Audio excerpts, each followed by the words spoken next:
রাত পেরোলেই মুখ্যমন্ত্রী মমতা বন্দ্যোপাধ্যায়ের নির্বাচনী জনসভা ময়নাগুড়িতে। তার আগে জোর কদমে চলছে প্রস্তুতি। জানা গিয়েছে ময়নাগুড়ি ব্লকের জলপেশ সংলগ্ন পশ্চিম শালবাড়ি ফুটবল মাঠে এই জনসভা অনুষ্ঠিত হবে। সোমবার নিরাপত্তার যাবতীয় বিষয় সহ প্যান্ডেল তৈরির কাজ প্রায় শেষ মুহূর্তে। মঞ্চের পাশেই রয়েছে হেলিপ্যাড।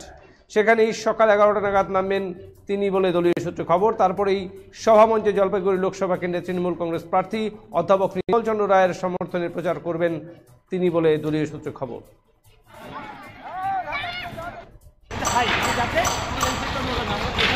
পেরোলেই মুখ্যমন্ত্রীর সভা ময়নাগুড়ি বিধানসভা ক্ষেত্রে কতটা প্রস্তুতি চলছে এবং কি কি আশা করছেন?